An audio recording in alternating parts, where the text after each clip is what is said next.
मैं 3 साल पहले से जुड़ी थी इनसे। अच्छा अच्छा। सबसे पहले गुरुदेव जी का दर्शन कहाँ पे हुआ?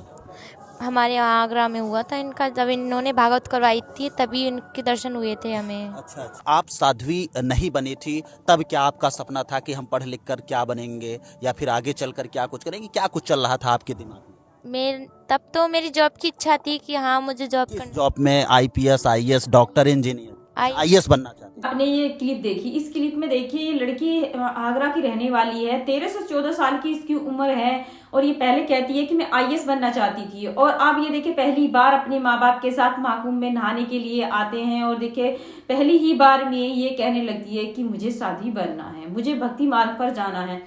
तो देखिए मैं इनके माँ बाप से कहना चाहूंगी कि इनके माँ बापों को भी ये अपने बच्चे को समझाना चाहिए कि भाई क्या गलत है और क्या सही है। इन्होंने जरा से तहस में आकर अपनी बेटी को साधुओं के हवाले कर दिया है। मैं भी एक बेटी की माँ हूँ और एक बेटी की माँ ही जानती है कि अपने बच्चे को क्या सही है और क्या गलत है।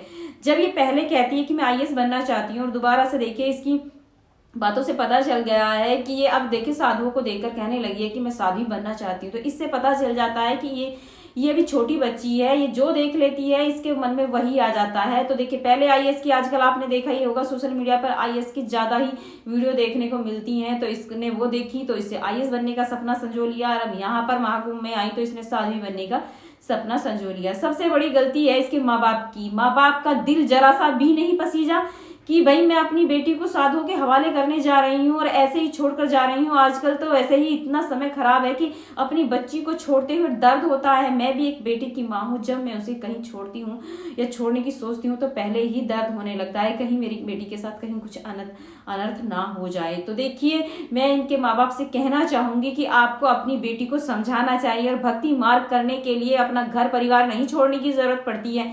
सबसे पहले तो आपको अध्यात्म को समझना होगा, तब जाकर आपको अपनी बेटी को अध्यात्म के रास्ते पर ले जाना होगा। तो इसके माँ बाप से कहना चाहूंगी कि आप अपनी बच्ची को अपने पास रखिए। नहीं हमारा घर है, हम बोलेंगे हम अपने घर। हमने धुआं देखा। देवी देव कौन से देवी देवता सिंगल हैं आप बताइए? महादेव की फैमिली है, विष्णु जी की फैमिली है, तो उन्होंने कैसे आप लोगों को बोल दिया कि आप लोग त्याग के बन जाओ, अकेले बन जाओ? कैसे बोल दिया? आप दिखावे में तो अकेले हो, छुपके तो आप बहुत सारे रिश्ते रुश्ते इधर उधर बनाए रखते हो।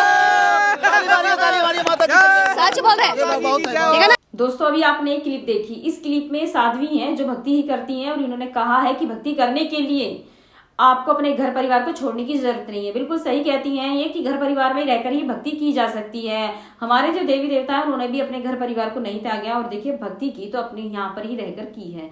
तो देखिए इस टाइम पर अगर आपको भक्ति करनी है तो भक्ति करने के लिए संत रामपाल जी महाराज जी इस टाइम पर वो ज्ञान दे रहे हैं जो आपके भक्ति करने के लिए आपका घर परिवार छोड़ने की जरूरत नहीं पड़ती है और मोक्ष मार्ग का वो रास्ता बताते हैं। हमारे 4 वेद 18 पुराणों से निचोड़ कर उन्होंने भक्ति मार्ग को बहुत ही सरल और आसान बना दिया है। तो आप उनकी ज्ञान गंगा पुस्तक है वो मंगाइए और पढ़िए और शास्त्रों से मिलान कीजिए और भक्ति को समझिए, अध्यात्म को समझिए, ताकि आप अपनी बेटी को सही रास्ता दे सकते हैं।